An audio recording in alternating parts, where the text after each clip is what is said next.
All right, well, welcome back. So we just made it back to Michigan, just made it back home, just finishing up some of the packaging. We took, like we showed you, we had the fish in those Ziplocs in our freezer bags. We took most of them out and just vacuum sealed them, which we've shown you before.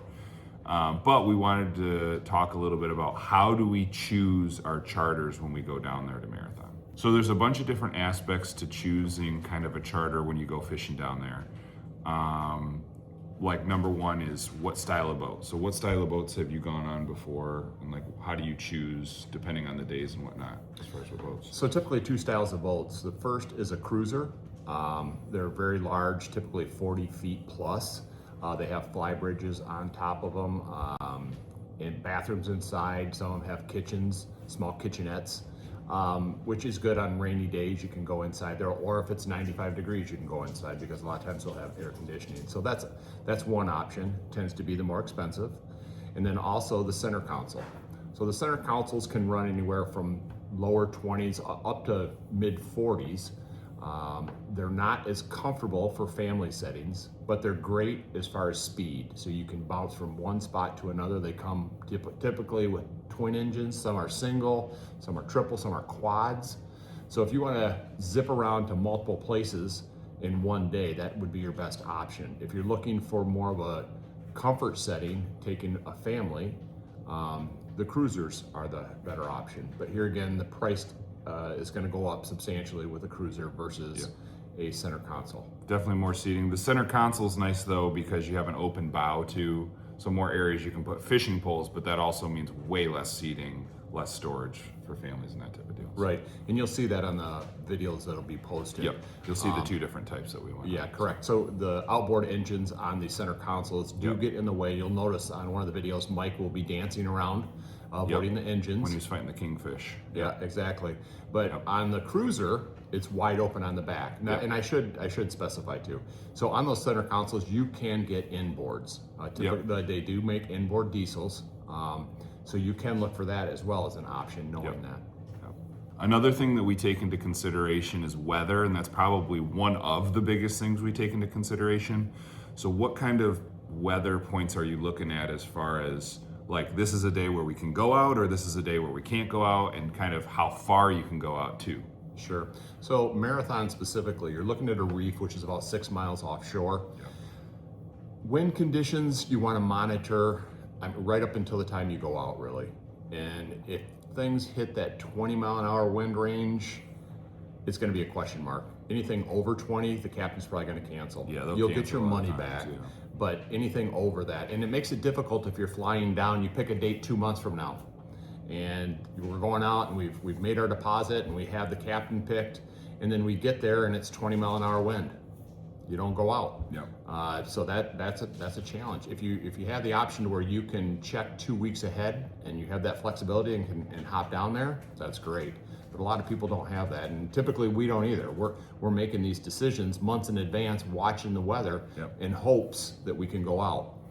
Conditions between the 15 to 20 mile an hour winds, here again, it's going to be bumpy. Probably your center consoles are not going out. You're going to be looking for the larger boats to go out in that, and they're not going to go out very far. You get down more to the 12 mile an hour, 14 and under, the 10 to 14. Most boats are going to go out, and then anything under 10 is going to be what they're going to consider glass. Yeah, it's about as best weather as you're going to get. Yeah. In most cases. You'll be lucky to get that. Now, here again, we just left. We literally just got home, and now today through Wednesday down there in the Keys is looking 6 to 8 mile an hour winds. It's going to be flat. That's what it was today. And by the tail end of our yesterday trip on the center console, which you'll see, we got down to kind of 8-ish or so. And that's why it laid down so nice. The ocean laid down. Yeah, and we were able to fly across on the center console we were on. But yeah, those are important things to consider. Rain and sun, that's not as big of a deal. You can deal with it because the temperature's warm enough. But wind is something that needs to be taken into consideration when you're booking your trip.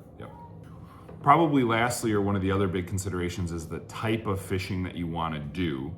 And that kind of ties into what species that you want to target as well. So for instance, inshore fishing, we don't do a lot of. Inshore fishing, you're looking at snook, redfish, maybe tarpon. So not a lot of great eating fish, although people do eat redfish.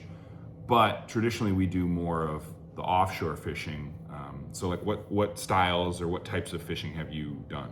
So we'll do bridge fishing. We've done it both in a boat and off the bridge. Yep, that's true. Off the bridge is a challenge trying to get your fish up top, but they do make a net that will drop down 20, 30, 40, 50 feet, and you can use your fishing pole, get it into that net, and then pull your fish up. We have done that.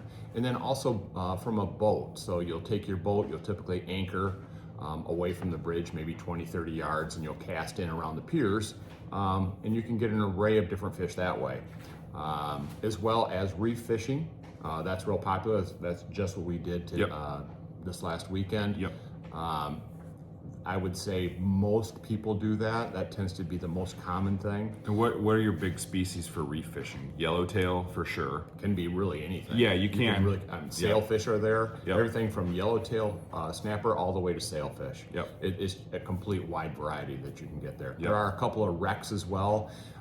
Most of the captains know those wrecks very, very closely, and they do take their clients there. And you can drop down for things like grouper.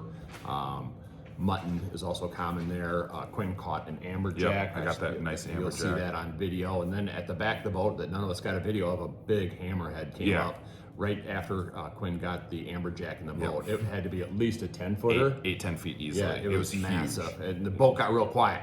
Yeah. Everybody was. And people apparently everybody- dive that, is what the guy said too. Like, Yeah. oh, that's great. I'm not diving that, but Right. that's great. But And while we were there was probably, how many boats do you think came across that? At least 4 to 6, yeah. So people They know a the lot. spots, yeah. And, Yep. and the fish also know that, right? Yep. So they're getting fished a lot in that area. Yep. And then if you want to go out farther, they have what's called the humps. It's about 25 miles off a Marathon. Yep. I'm looking to do that maybe in a couple weeks here. Take my daughter down and my wife and her friend, and we're gonna try to go out, weather permitting. Here again, I'm gonna try to book something weeks in advance. Yep. Line up the captain, and then cross my fingers that the wind will be tolerable for us to go out that type of distance. And how far is it out to that? And that you're looking at a couple hundred feet of water, maybe 200 to 400 feet of water or more. How far out is that? You're looking at about 25 miles to Yeah. go on that. And So weather's key for that type sure. of trip for sure. And one thing about those center councils, and you get a boat and a captain with triples on there, Yep. you can run that pretty fast. But you get one of the larger boats, Yep. it's going to take a while. You're going to be an hour and a half, hour and 45 minutes traveling out there. Yep. You're going to try to limit quickly and then turn around Yep. and start making your drive all the way back in. And that counts towards your fishing time. I mean, that's does. lost fishing time. Anytime you travel, you have to take that into account. Yep. That's time that you're not fishing. Yep, So, for sure. all right. I think that's pretty good. Anything else you can think of? I think that's it. All right. Well, thanks for watching, and we'll catch you in the next one.